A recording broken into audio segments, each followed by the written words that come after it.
Oke, ya. Tadi udah lihat videonya, sekarang kita bahas perkembangan model atom.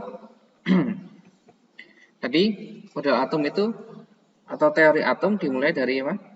Democritus, kemudian Dalton ya, bukan Dalton itu Dalton.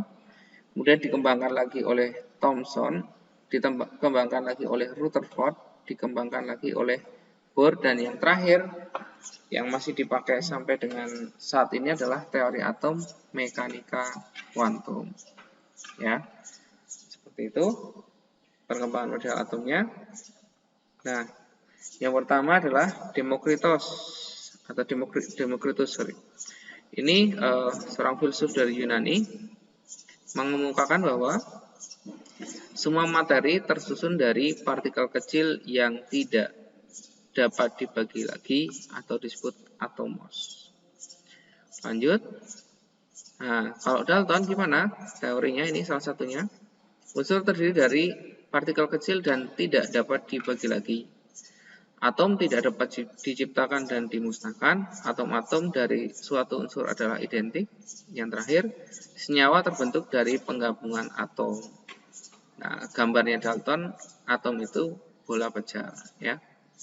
Nah, tapi dia belum belum tahu dalam atom itu ada apa saja, partikel penyusunnya apa saja. Nah, ini dikembangkan oleh Thomson. Nah, Thomson melakukan percobaan dengan sinar katoda. Ternyata dari percobaan tersebut ditemukan partikel bermuatan negatif atau yang dikenal dengan elektron. Nah, maka teorinya seperti ini. Atom merupakan bola pecah bermuatan positif. Di dalam atom tersebar elektron seperti roti kismis. Dan atom tidak bermuatan atau netral. Ini teorinya Thomson. Nah, Rutherford itu melakukan percobaan. Yang intinya apa? Intinya percobaan Rutherford itu dia menemukan inti atom. Kenapa menemukan inti atom? Karena ketika lembaran tipis logam emas disinari sinar alfa, ternyata sinarnya ada yang lurus, ada yang dibelokkan, ada yang dibiaskan. Nah, maka dia memiliki kesimpulan bahwa atom terdiri dari inti atom bermuatan positif dan elektron bermuatan negatif yang mengelilingi inti. Sebagian besar volume atom merupakan ruang kosong. Jadi di luar inti itu ruang kosong dan atom bersifat netral. Tapi beliau itu belum mampu menjelaskan kenapa elektronnya tidak jatuh ke dalam inti atom. Seperti itu. Kemudian dijelaskan oleh siapa? Dijelaskan oleh Bohr.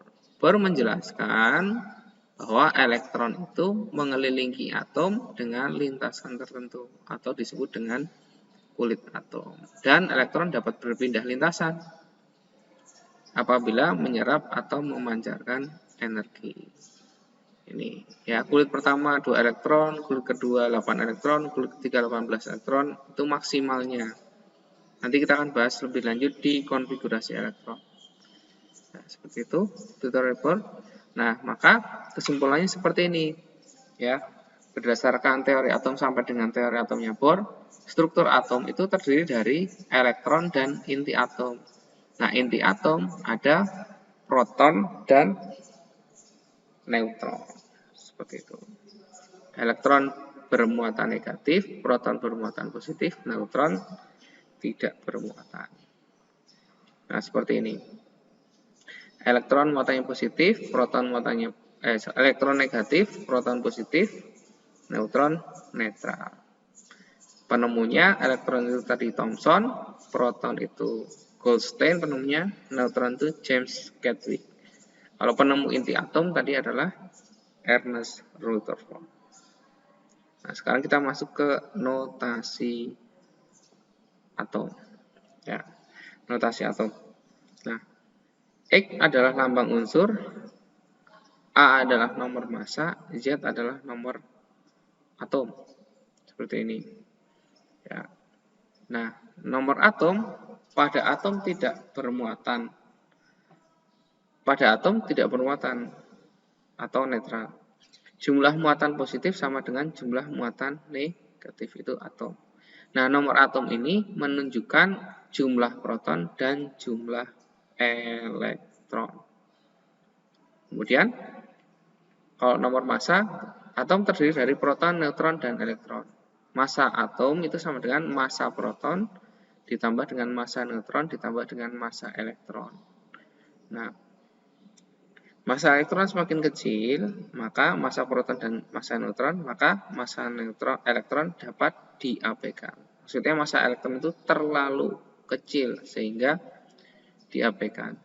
Nah, nomor massa ini sama dengan jumlah proton dan jumlah neutron. Seperti itu. Nah, kalau ion itu adalah atom yang bermuatan positif. Ada ion positif, ada ion negatif. Ion positif itu atom yang melepaskan elektron, sedangkan ion negatif adalah atom yang menerima elektron. Oke, tadi dikatakan ini ya, saya ulangi lagi. X, A, Z.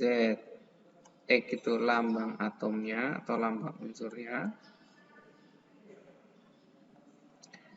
A itu nomor massa, saya tulis Mn ya. Z sama dengan nomor atom. Nah, nomor atom sama dengan proton, sama dengan elektron. Ini ya, seperti ini. Saya kasih contoh. Contohnya, misalkan gini. 23, 11, Na. Ada yang tahu Na simbol dari atom apa? Halo? Natrium. Oke, natrium. Berarti kalau seperti ini nomor atomnya berapa? Gampang kan? Nomor atomnya ya yang bawah, yaitu 11. Nomor massanya yang atas 23. Gini ya. Protonnya berapa? Proton sama dengan nomor atom ya 11. Elektronnya ya sama 11 juga. Neutronnya berapa? Neutronnya 23 dikurangi 11 ketemu 12. Seperti ini. Bisa dipahami? Saya kasih contoh lagi. 16, 8, O. O apa O? Oksigen. Oksigen. Berarti nomor atomnya ini adalah 8, nomor masanya adalah 16,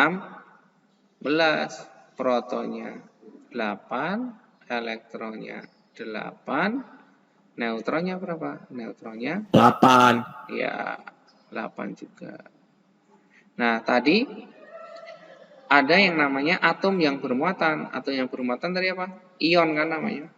Nah, ion itu ada yang namanya ion positif. Ion positif nama lainnya adalah kation dan apa? Ion negatif ya. Atau anion. Ingat tadi kalau positif apa dia? Melepas elektron. Kalau ion negatif menarik elektron. Nah, sekarang saya kasih contohnya gini. Kalau 23, 11, Na plus. Artinya apa plus 1? Plus 1 ini artinya apa? Melepas 1 elektron. Maka nomor atomnya ya tetap 11, nomor masanya tetap 23, protonnya tetap 11, elektronnya yang berbeda. Elektronnya jadi berapa? Karena dia melepas 1 elektron jadi 10. Neutronnya berapa? Tetap nggak berubah, neutronnya tetap 12. Jadi ingat-ingat ya, kalau menjadi bentuk ion, atom yang bermuatan, yang berubah hanya elektron. Ya, karena yang bisa melepas dan menerima itu hanya elektron. Contoh lagi misalkan berapa? 32 ya, ini aja yang ikutin yang atas. 16 8 O 2 min. 2 min artinya apa? Artinya menerima 2 elektron. Maka nomor atomnya berapa? Nomor atomnya tetap 8. Nomor masanya tetap 16. Protonnya tetap 8. Elektronnya jadi berapa? Jadi 10. Neutronnya ya tetap 8. Seperti itu. Oke, bisa dipahami? Gampang ya? Gampang. Kita lanjut sekarang. Nah, terakhir nih untuk hari ini. Atom itu ada yang namanya isotop, isobar, sama isoton. Apa itu isotop? Isotop itu unsur dengan Z sama, A berbeda. Z tadi apa? Z tadi? Halo? Z tadi apa nih? Z tadi? Z itu apa? Nomor atom. Nomor atom. Kalau A? Nomor massa. Ya kan? Nomor massa. Maka ini nomor atomnya sama. Sama-sama 1 tapi nomor massanya berbeda. Namanya isotop. Isobar kebalikan dari isotop. Ya. Nomor atomnya beda tapi nomor massanya sama. Jadi atasnya yang sama. Atasnya yang sama itu isotop. Kalau isoton, jumlah neutronnya yang sama. Di sini 24 kurangi 12 ketemu 12, 23 kurangi 11 juga 12. Jadi kalau mau ingat iso itu sama. Kalau mau ingat P, isotop P, oh berarti protonnya sama. Cara gampang ingatnya gitu. Isoton, oh berarti neutronnya sama. Gitu. Isobar ya berarti kebalikan dari isotop. Seperti itu. Ya, sekarang kalau misalkan perhatikan sini. Nah, saya kasih soal kayak gini. Misalkan ini aluminium. Ininya nggak tahu. Ya, ini nggak tahu, ini nggak tahu, ini nggak tahu. Nah, tapi dikatakan protonnya itu 13, elektronnya ini 10, neutronnya 14. Berarti di sini berapa? Ini apa ini? Nomor atom kan? Berarti nomor atomnya berapa? 13. 13. 13. Ya kan? Nomor massanya berapa? 27. 27. Karena nomor massa berarti apa? Proton atau nomor atom ditambah dengan neutron. 27. Berapa di sini? 13. Nah, 13. Ada yang bingung kenapa 13? Karena elektronnya harusnya 13. Kalau 13 karena ini jadi 10 berarti artinya dia melepas 3 elektron, maka ini jadi 13. Seperti itu. Ya, contoh lagi misalkan apa F deh. F ini nggak tahu. Ini nggak tahu. Di sini saya kasih 9. Sini juga nggak tahu. Dikasih tahunya elektronnya itu jadi 10. Kok dari tadi 10 ya? Contoh aja. Maka protonnya berapa, neutronnya berapa? Kalau kayak gini gimana? Sorry, neutronnya saya kasih tahu. Neutronnya ini 10. Oke, berarti protonnya berapa? 9. Protonnya 9. Berarti nomor massanya berapa? 19. 19. Berarti min apa plus? Min. Min berapa? 1. Oke, sip. Kalau min 1 nggak usah ditulis min aja kayak gitu. Oke, ada yang ditanyakan? Gampang? Ya, saya kira masih mudah, nggak terlalu suka. Oke, ya mungkin ini materi hari ini. Setelah ini saya kasih tugasnya.